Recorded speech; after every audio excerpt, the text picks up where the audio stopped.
ज्यादातर लोग अपने दुखों की वजह दूसरों को मानते हैं, जबकि कई बार ऐसा होता है कि हमें कोई दूसरा दुख नहीं पहुंचाता, बल्कि हम अपने दुखों की वजह खुद ही बन जाते हैं। इस बात से हमें खुद को बचाना चाहिए, क्योंकि ऐसा करने से हम खुद को ही परेशान करते हैं और डिप्रेशन में चले जाते हैं। ऐसा ही एक प्रेरक प्रसंग गौतम बुद्ध का भी है, जो हमें अपने दुखों की वजह खुद को न बनने देने के लिए प्रेरित करता है। आइए जानते हैं इस प्रेरक प्रसंग के बारे में। अपने दुखों की वजह आप खुद न बने। एक बार गौतम बुद्ध नगर में घूम रहे थे। तभी बुद्ध ने सुना कि उस नगर में रहने वाले कुछ लोग बुद्ध को बुरा भला कह रहे हैं और बद्दुआएं दे रहे हैं। ऐसा इसलिए हुआ क्योंकि उस नगर में रहने वाले कुछ बुद्ध विरोधियों ने आम नागरिकों के मन में ये बात बिठा दी थी कि गौतम बुद्ध एक ढोंगी व्यक्ति हैं और ये उनके धर्म को भ्रष्ट कर रहे हैं। इस वजह से उस नगर में रहने वाले लोग बुद्ध को पसंद नहीं करते थे और उनको अपना दुश्मन मानते थे। गौतम बुद्ध ने जब नगरवासियों के इन उलाहनों को सुना तो वो एक कोने में शांति के साथ खड़े हो गए और उनकी बुरी बातों को आराम से सुनते रहे। इस दौरान बुद्ध ने कोई प्रतिक्रिया नहीं दी। कुछ देर बाद जब नगरवासी बुद्ध को बुरा भला कहते हुए थक गए और चुप हो गए तो गौतम बुद्ध ने उन नगरवासियों से कहा, क्षमा चाहता हूँ, लेकिन अगर आप लोगों की बातें खत्म हो गई हैं तो मैं यहाँ से जाऊँ। ये सुनकर उनको बुरा कहने वाले लोग बहुत आश्चर्यचकित हुए। तभी वहाँ मौजूद लोगों में से एक व्यक्ति ने बोला, हम लोग तुम्हारा गुणगान नहीं कर रहे हैं, तुमको उलाहने दे रहे हैं और तुम्हें बुरा बोल रहे हैं। क्या तुम पर इन बातों का कोई असर नहीं हो रहा?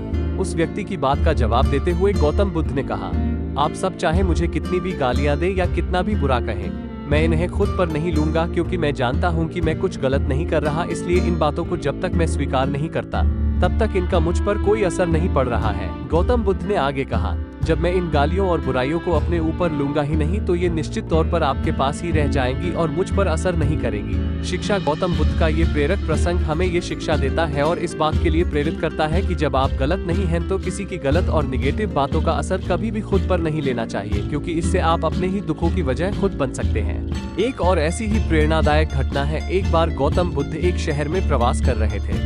उनके साथ कुछ शिष्य भी थे। एक दिन उनके शिष्य शहर में घूमने के लिए निकले। वे शहर में घूम ही रहे थे कि तभी शहर के कुछ लोगों ने उन्हें अपशब्द कहे। उनके बुरे शब्दों को सुनकर शिष्यों को बहुत बुरा लगा और वे वापस लौट गए। बुद्ध ने देखा कि शहर से लौट कर आए उनके सभी शिष्य बहुत क्रोध में दिखाई दे रहे हैं। उन्होंने शिष्यों से पूछा, क्या बात है, आप इतने तनाव में क्यों हैं? तभी एक शिष्य क्रोध में बोला, हमें यहाँ से तुरंत चलना चाहिए। जब हम बाहर शहर में घूमने गए थे तो यहाँ के लोगों ने बिना वजह हमें बहुत बुरा भला कहा। जिस जगह हमारा सम्मान नहीं हो वहाँ हमें नहीं रहना चाहिए। बुद्ध ने कहा, क्या किसी और जगह तुम अच्छे व्यवहार की अपेक्षा रखते हो? दूसरे शिष्य ने कहा, इस शहर से तो अच्छे लोग ही होंगे। तब गौतम बुद्ध बोले, किसी जगह को सिर्फ इसलिए छोड़ देना ठीक नहीं कि वहाँ के लोग बुरा व्यवहार करते हैं। हमें तो कुछ ऐसा करना चाहिए कि जिस स्थान पर भी जाए उस स्थान को तब तक नहीं छोड़े जब तक अपनी अच्छाइयों से वहाँ के लोगों को सुधार न दे। हम जिस भी स्थान पर जाए वहाँ के लोगों का कुछ न कुछ भला करके ही वापस लौटे। बुद्ध ने कहा, जिस प्रकार युद्ध में बढ़ता हुआ हाथी चारों तरफ के तीर सहते हुए भी आगे बढ़ता जाता है, ठीक उसी तरह उत्तम व्यक्ति भी दूसरों के अपशब्दों को सहते हुए अच्छे कार्य करता रहता है। खुद को वश में करने वाले प्राणी से उत्तम कोई और नहीं हो सकता। बुद्ध की बात शिष्यों को अच्छी तरह से समझ में आ गई और उन्होंने वहां से जाने का इरादा त्याग दिया। यदि आपको गौतम बुद्ध की इस कहानी से 1% भी प्रेरणा मिली हो तो हमारी वीडियो को लाइक, शेयर और सब्सक्राइब जरूर करें।